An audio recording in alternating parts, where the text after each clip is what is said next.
Hello, sports fans. It is Monday, February the 25th, the year 2013, and as usual, a lot to get to in the sports world, so let's get it going right now. I hope you guys had a nice weekend. I'm going to get into the Oscars in a few minutes, and I have a lot to say on the Oscars. Don't know if you caught the Oscar show last night. I'm going to get into that in a few minutes. Right now, let's recap what went on over the sports world. Last time I talked to you was Thursday. That was the trading deadline in the NBA.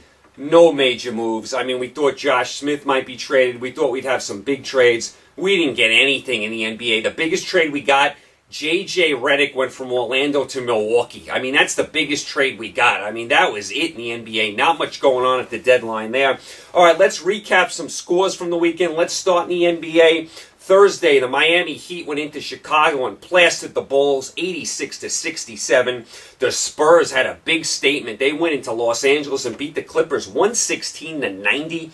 On Friday night, the Raptors beat the Knicks. The Wizards beat Denver. Washington's playing a little better. Houston went into Brooklyn and beat the Nets. The Lakers beat Portland at home. Kobe had a huge game, 40 points for Kobe. Golden State in overtime beat San Antonio. On Saturday, Washington beat Houston. I just said Washington's playing a little bit better. Ever since Wall got in the lineup, Washington's showing some signs of life. Atlanta clipped Milwaukee, and the Clippers rebounded off their terrible loss to the Spurs, and they beat Utah. On Sunday, the Lakers beat Dallas. Kobe had a huge fourth quarter. Big win by the Lakers. They're starting to play a little better. They're a game under 500. They're fighting with Houston and Dallas for that last spot. So that was an important road win for the Lakers. Nice job by them. I don't like the way Dallas is playing. I do not like what I see from Dallas at all. Memphis went into Brooklyn and beat the Nets. You know, the Nets, here we go again with them. They were starting to play really good ball, and then they dropped 2 home games in a row. I'd like to see the Nets avoid these type of losing streaks, especially at home. I mean, you don't want to start losing multiple games in a row at home. You got to protect your home court. And just when the Nets was starting to turn the corner, they lose 2 more home games. The Knicks beat Philadelphia. Andrew Bynum's still out. He did practice. The Sixers coach, Doug Collins, said he was not impressed with Bynum, said Bynum looked like a guy that hasn't played in 9 months. I mean, is that not a statement? That means Andrew Bynum's a long way away from being at the top of his game. Not a good sign for the Sixers. Believe it or not, the Sixers, as bad as they've been, are still in the playoff race. If they ever got Bynum back, they can make a run here. Who knows when he's going to be back, and more important, who knows when he's going to be back and able to play on a high level. Oklahoma City last night just demolished the Bulls. They beat them by 30 points. That game was over in the first quarter. Over to your NHL. The Devils at home on Thursday beat the Capitals. Ottawa beat the Rangers in a shootout. And the Islanders had a nice win up in Montreal on Thursday. On Friday, Pittsburgh beat Florida. Malkin has a concussion for the Penguins. We'll keep an eye on that. We'll see how long he's at. He missed last night's game. Chicago Blackhawks continue to roll. They beat San Jose. Chicago still hasn't lost in regulation. Are you kidding me? They still haven't lost in regulation. On Saturday, Washington came back and beat the Devils. That was a home-and-home series. Washington beat them 5-1 in Washington. Islanders beat Buffalo 4-0. The Sabres are falling apart. They fired their coach. Doesn't seem to make a difference. They get shut out by the Islanders. Montreal beats the Rangers 3-0. Rangers not firing on all cylinders. Ottawa at home beats Toronto 3-2. It's funny, Ottawa has a lot of injuries, and they're still playing good hockey, playing good defense, and getting great goaltending. Yesterday in the NHL, Detroit at home beats Vancouver. Pittsburgh without Malkin beats Tampa Bay. Boston beats Florida. Chicago wins again. They beat Columbus. And Carolina beats the Islanders. That was a bad loss for the Islanders. The Islanders appeared to turn the corner. They beat Montreal up in Montreal. They beat Buffalo. They come home. They have a 2-0 lead in the second period on Carolina, who's a good team. Islanders cough up the lead, cough up the game, lose 4-2. Islanders, just when you think they're going to turn that corner, they always have a setback. They're close to being a decent team, but they always have these bad losses all the time. So that was not a good loss yesterday for the Islanders. All right, over to your college basketball. On Thursday, Cal had a big win at Oregon. St. Mary's had a big win over BYU. And UConn beat Cincinnati in overtime. Remember, UConn can't go to the dance this year. They are on probation, so they cannot go to March Madness this year. It's going to be strange not having UConn in the tournament. It's still strange to me that Jim Calhoun is not coaching. I'm so used to seeing Jim Calhoun on the sidelines. Friday, St. Louis, big win, went into Butler and beat the Bulldogs. That was a nice job by St. Louis. St. Louis has a very good team. Saturday, Wake Forest beat Miami. Finally, Miami lost an ACC game. Miami hasn't been playing good of late. They've been squeaking some games out. They finally got caught here. This may be a good thing for Miami. I mean, they had a long winning streak. They were undefeated in the ACC. Sometimes you need to take a loss and regroup. I mean, Kentucky did that last year. They had the long winning streak, and then they lost to Vanderbilt, in the SEC tournament. And then Kentucky went on a roll, and they ended up winning the national title. Sometimes you need to take a loss to get refocused. Miami took a loss to Wake Forest. Georgetown went up to Syracuse and beat Syracuse in front of a record crowd in the Carrier Dome. I hope you caught that game. How good is Porter for Georgetown? 33 points. Amazing performance by him, and he was coming off a twisted knee. Nice win by Georgetown. They're on fire.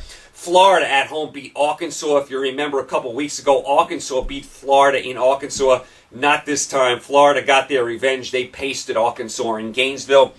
New Mexico went into Colorado State and beat Colorado State, ending Colorado State's long winning streak. So the two big winning streaks in the nation ended over the weekend. Syracuse and Colorado State both lost at home.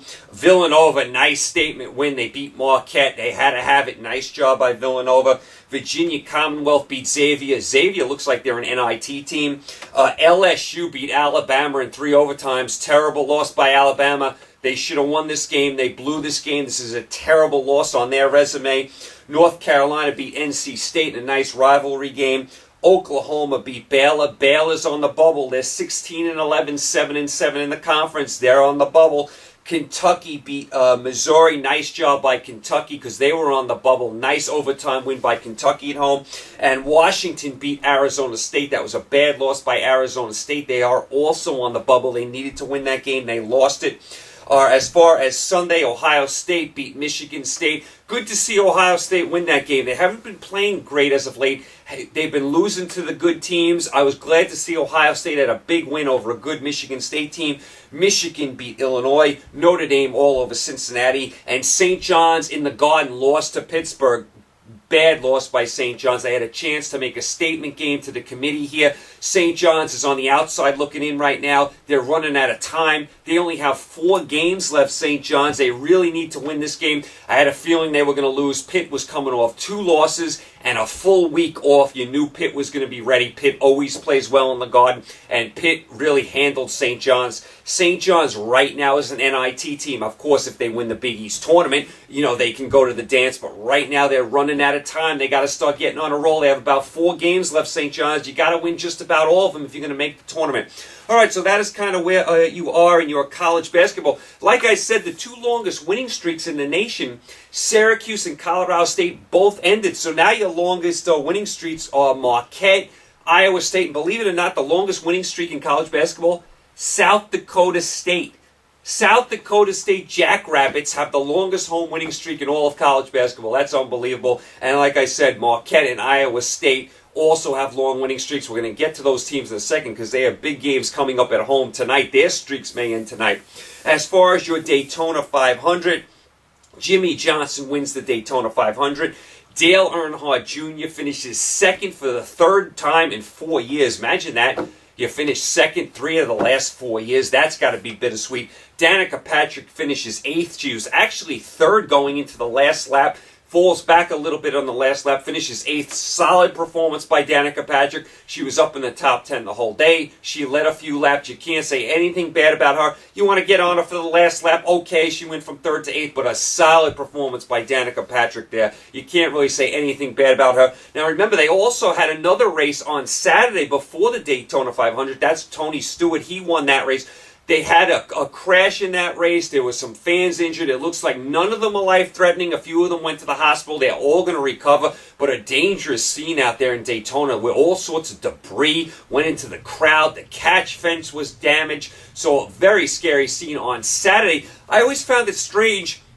that they run a big race in Daytona the day before the Daytona 500. It's like you have a big race on Saturday and then a monster race on Sunday. Like there's no time in between there. And once Tony Stewart won on Saturday, I said there's no way he's going to win on Sunday. Nobody's that lucky. We're going to win both Saturday and Sunday. And Tony Stewart yesterday, he got involved in a little altercation with the cars. He, fell back there, early in the race. He never kind of recovered. He did get back into the race, but he never recovered from that early setback. So that was kind of Daytona there. I hope you caught some of that race. It was a little interesting.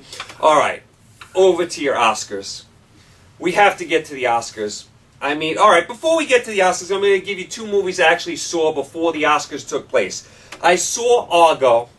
I gave Argo out of 4 stars, 3. I liked Argo. I think it was a solid movie. Was it 4 stars? No. 3 is a good movie. I liked the ending. Could have been a little more in the middle of the movie. Could have been a little more meat in the middle of the movie. Still a solid movie. 3. I think you will enjoy it. I did like it. Then I saw Beasts of the Southern Wild, which was nominated for Best Picture. Okay. Out of 4 stars, this was 0. It was a goose. It was no stars. As a matter of fact, if I could give it negative stars, I would give it negative stars. This was a horrible movie. It was unwatchable. It was not entertaining. It was painful. This was worse than going to the dentist. It was that painful. It was just a unentertaining movie to watch. How was this picture up for Best Picture of the Year? It started bad. It ended worse. It was misery throughout the whole movie. I read the plot. The plot on the back of the movie had nothing to do with the actual movie. I don't know what was going on in this movie. It was depressing. It was thank goodness it was only an hour and a half. I don't think I could have lasted 2 hours with this movie. How is this movie up for an Oscar? Beasts of the Southern Wild. If anyone enjoyed this movie, please send me a message and give me your reasons why you enjoyed this movie. There's no way this movie should have been up for Best Picture. There's no way the director should have been up for Best Director. You want to tell me the girl who played the part should have been up for the Oscar? I'll give you that. I'll give you that she did a good job. But just because she was good in it doesn't make it a good movie. Just because you have a good performance doesn't make it a good movie. This movie was painful. It was one of the worst movies I've ever seen. I was talking about Waterworld a few weeks ago, how I hated Waterworld, and that's on my all-time 20 worst movies list. This movie's in my top 5 all-time worst list, and you know what? It could be the worst movie I've ever seen. It was that painful. It was that horrible. It was misery. It was just being in misery for an hour and a half. Hated it. Hated everything about it. Imagine if you went to the movie theater and you pluck down your, whatever it is to see a movie now, $9, you take someone, it's like $20 just to get in, you get your popcorn and your junior mints and your big, soda, your large soda, you sit down and you want a little entertainment for the night and you get this. This is hard to swallow, this movie. Beasts of the Southern Wild, big thumbs down, 0, goose. The lowest possible rating I could give, I would give it in the negative stars if I could. I challenge anyone that has seen this movie and liked it, send me a message. I would love to hear your reasons why you like this movie. And I know everyone's different and everyone's got their own opinion, and I respect that. This movie, to me, was a bomb. All right, let's get to the Oscars, speaking of bombs. Let's go to first who won the awards. For Best Picture, it was Argo. For actor in the lead role, it was Daniel Day-Lewis. Actress, Jennifer Lawrence. Actor in a supporting role, Christopher Waltz for Django Unchained. Actress in a supporting role, Anne Hathaway. Adapted screenplay, Chris Terrio for Argo. Original screenplay, Quentin Tarantino. I was surprised. He's a fabulous writer, Tarantino. I thought the movie might have been too violent, but they did give it to him. Best Director went to Ang Lee. I thought Affleck should have been at least up for the award. Argo's winning awards left and right. And Ben Affleck is not up for the Best Director. There's no rhyme or reason to these awards. They have 9 movies up for Best Picture, but only 5 people up for Best Director. You tell me you couldn't squeeze Affleck in there? You couldn't have 6 directors nominated? Come on. That is just unbelievable that Ben Affleck was snubbed in this category. As far as the actual award show, I tried my hardest, believe me. I try with these award shows. I tried with the Grammys for years The Grammys, the Music Awards is unwatchable. It's terrible TV.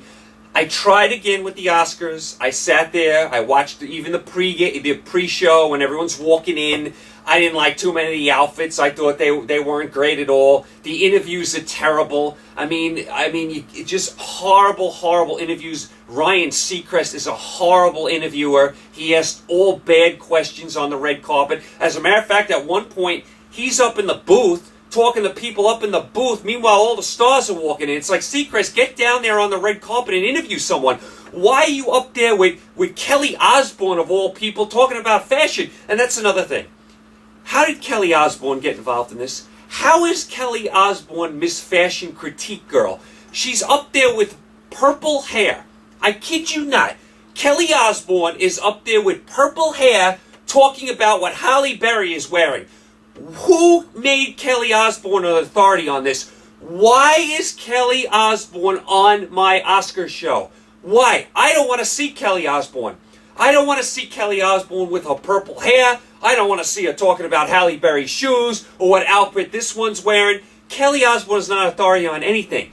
Who made her an authority? Then you got Seacrest up there babbling away about, ridiculous things as well. He doesn't ask any of the celebrities any good questions. They look like they want to run away from him. I mean, just awful job in the pre-Oscars. This is before you even get to the actual show. I mean, you have 2 hours of this nonsense before you actually get to the show. Then you get to the show. And as usual, it's the same old story. Everyone, including the host, to the presenters, to anyone that's on camera, tries to be funny, and 90% of them are not funny. It's one zinger after another, everyone trying to out-zing each other. This one's trying to throw a zinger in at this one's trying to be funny with that one. It's not funny. And here's another thing. The awards start at 8:30 Eastern Time. They end at midnight Eastern Time on the East Coast. That's too late. That is too late. People got to get up for work the next day. I mean, you want to stay up till 12:05 on the East Coast watching this? And here's another thing. They start the show off with, 1 or 2 big awards. I would say there's about 8, maybe 9 big categories that I want to see. After that, there's basically 3.5 hours of garbage time. And then right at the end, they do like 6 or 7 of the big awards. So if you turn your TV on maybe right in the beginning for 5 minutes and maybe right at the end for the last 20 minutes, you could have caught all the big awards. In between, you got a lot of nonsense, a lot of garbage, a lot of people trying to be funny that are not, and it just goes on and on and on, and it never ends. It just never ends. And here's another thing. Can someone be prepared when they go up there? It's like everyone that went up there had nothing prepared to say. Jennifer Lawrence, who wins, and I was surprised about that considering how young she is. I mean, she's really good. I thought they weren't going to give it to her because she was so young. She falls going up the stage. No one comes to help her. I think one person tried to help her. I don't know who it was. It might have been Hugh Jackman or Bradley Cooper. One person tried to help her. No one up on stage tried to run down and help her. She's basically caught on the stairs. She can't get up. No one's trying to help her. Then she gets up there. She doesn't know what to say. It's just bad TV. Ben Affleck, when he wins Best Picture, he doesn't know what to say. He's racing through his speech. He's babbling away. Nobody looked like they knew what to say once they got up there. I mean, it's just mindless TV for about 3.5 hours. And don't get me wrong. I love movies. I mean, to me, it's sports, movies, music. Those would be my top 3. I mean, sports is obviously my love. Movies is second. Music is third. I like them all, so I'm not bashing the movies. I like to see who wins. I like to see the performances. But these award shows, and this goes for the sports awards too, the ESPYs, ever watch those awards? Unwatchable. These award shows have become completely unwatchable TV. I can't take it anymore. I mean, the way they fill up this time, it's like, get to the awards already. I cannot take it anymore. Get to the awards. I mean, you got Charlize Theron dancing on stage in some act. You got the host trying to be funny with the guy from Star Trek. I mean, it's just mindless stuff. I mean, I can't do. They got puppets on there imitating Denzel Washington in Flight. I mean, who are they trying to fool with this nonsense? It is complete garbage. Just nonsense. Mindless Mindless TV. My IQ went down 100 points in the first 10 minutes of watching this show. And then, like I said, this is after I watched the pre-show with Kelly Osbourne with her purple hair telling me what Halle Berry's wearing. Are you going to tell me Kelly Osbourne is going to tell me what Halle Berry is wearing and critique Halle Berry? Kelly Osbourne with her purple hair? Give me a break, folks. Come on. I mean, who are they trying to fool with this nonsense? The whole cast on the pre-show. I mean, Seacrest and Kelly Osbourne and on and on and on. One misfit after another. I can't take it anymore.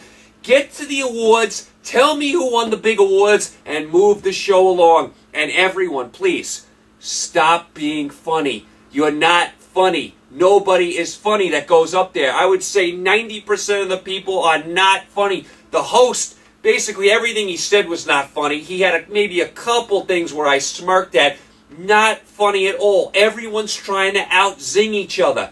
Stop it. Get up there, announce awards, keep the show moving, and let's go. It's ridiculous. I cannot take it. And then they cut off half the people that are speaking up there. You want to hear from the people who are winning, and the guy gets up there, I forgot who it was, he gets up there, he starts to talk, and the music comes up, and they cut him off. You don't even know what he said. I mean, the whole thing is just complete nonsense. And I tried, I went in with a positive attitude. I said, I'm going to sit here, I'm not going to judge it, I'm going to sit back, and maybe I'll be entertained. And you know what? In the pre-show, I saw where we were going with this. It all fell apart then, and it just got worse and worse as the night went on. And the show ends 12:05 Eastern Time. 12:05! I mean, the show is on at 8:30, and then you have the pre-show at, what, 5:30? Ridiculous. Too long, too much. I cannot take it anymore. Next year, I am DVRing it, and I'm just taping it, and I'll just watch the awards later on. I'll just watch who won later on. I can't watch this whole thing anymore. It's just mindless TV. Okay, so that's my little rant on the Oscars. As far as Monday, what to watch, tonight in the NBA, you have Denver home for the Lakers. That is a big game for the Lakers. They are fighting with Houston for that last spot. Lakers are starting to play better. Tough back-to-back for the Lakers in Dallas yesterday, in Denver tonight. Denver, very hard to play at home in that altitude. Utah at home against Boston. Not a great night in the NBA. NHL, Toronto at Philly. Montreal at Ottawa. Anaheim at LA. Edmonton at Chicago. As far as college basketball, your big Monday, Syracuse at Marquette and Kansas at Iowa State. Two nice games. And Marquette and Iowa State have two of the longest home winning streaks in the nation. So we'll see if they can maintain their home winning streak. Another important game tonight, Villanova at Seton Hall. Villanova looks like they're in the dance right now. Can't afford to slip up against Seton Hall. Seton Hall's not a good team. Villanova take care of business in New Jersey tonight and beat Seton Hall. Tonight, I will focus on the big Monday in college basketball. I want to see Syracuse and Marquette. I want to see how Syracuse rebounds on the road against a good home team in Marquette. And I always like watching Kansas play. So Kansas, Iowa State, I'm also going to keep an eye on that game. So that is where we are today. We're kind of caught up with everything. Tomorrow we'll do our college basketball top 25. Wednesday we'll do our NHL. Thursday we'll do our NBA, and of course we'll cover anything else that comes up in the sports world. We'll recap everything that went on the night before as well. You guys, thanks for tuning in. Stay safe. Enjoy the games tonight. I will talk to you tomorrow, Tuesday. Take care.